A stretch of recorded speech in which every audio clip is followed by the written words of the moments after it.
The snow fell silently on the small town of Pine Hollow, blanketing the streets in a soft, eerie glow. Christmas lights twinkled on every house, their cheerful hues reflecting off the icy ground. But not all was merry and bright.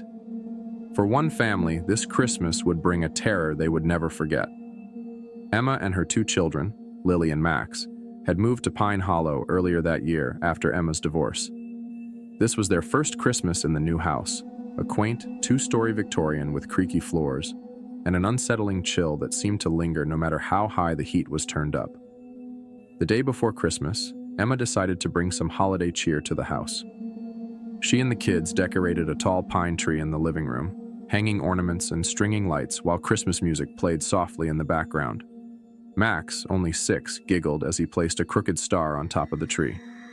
Lily, a skeptical 12-year-old, rolled her eyes but smiled faintly. As night fell, a snowstorm rolled in, howling winds rattling the windows. Emma tucked the kids into bed, kissing them goodnight before retreating to the living room to finish wrapping presents. The fire crackled in the hearth, and for the first time in months, she felt a sense of peace. That peace was shattered by a soft knock at the door. Emma frowned, glancing at the clock. It was nearly midnight. Who could be out in this weather? Peering through the peephole, she saw nothing but swirling snow. She hesitated, then opened the door a crack. "Hello?" she called into the night. No answer. Shaking her head, she closed the door, bolted it, and returned to her wrapping. Minutes later, the knock came again, louder this time. Her heart quickened. She grabbed her phone and turned on the porch light. Still, no one was there. Emma decided to ignore it. She locked all the doors and windows, reassuring herself it was just the wind or a prank. But as she turned to head upstairs, she froze. The Christmas tree lights flickered. A shadow moved across the room. "Lily? Max?" she called, her voice trembling. No response. She tiptoed toward the tree, her eyes scanning the room. The ornaments swayed slightly, as if disturbed by a breeze, but there was no draft. Then she saw it, a single wet footprint on the hardwood floor. Her breath caught in her throat. She followed the trail, which led to the staircase. Clutching her phone, she dialed 911, but the call wouldn't connect. The signal was gone. A soft laugh echoed from upstairs. Emma's blood ran cold. It wasn't Lily or Max. The laugh was deep, guttural, and inhuman. Summoning her courage, she grabbed a fireplace poker and crept up the stairs. The hallway was dark, the only light coming from the faint glow of the children's nightlights. She pushed open Max's door first. He was sound asleep, clutching his stuffed bear. Relieved, she closed the door quietly and moved to Lily's room.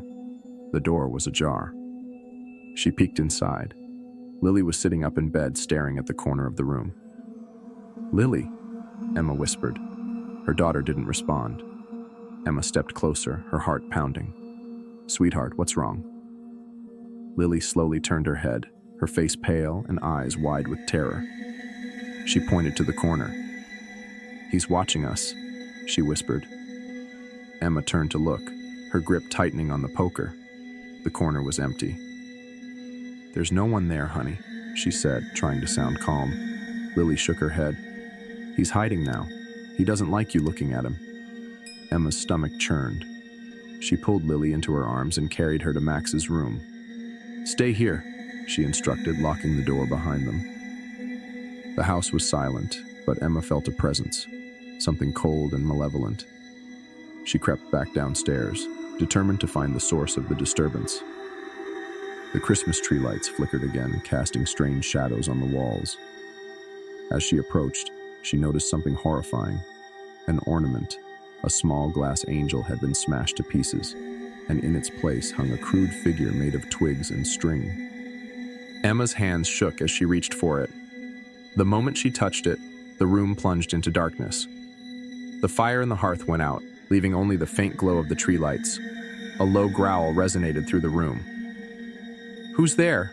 she demanded, her voice trembling. The growl turned into a laugh, the same guttural laugh she'd heard upstairs. From the shadows emerged a figure, tall and cloaked, its face obscured by darkness. Its eyes glowed red, and its long skeletal fingers reached toward her. Emma screamed, swinging the poker wildly. The figure vanished, leaving behind a chilling whisper. "Not this year, but I'll be back." The lights flickered back on. The fire roared to life. The house was silent once more.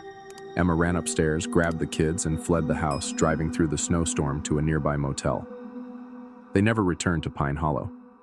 Months later, the new owners of the house reported strange occurrences: a shadowy figure, wet footprints, and the sound of guttural laughter.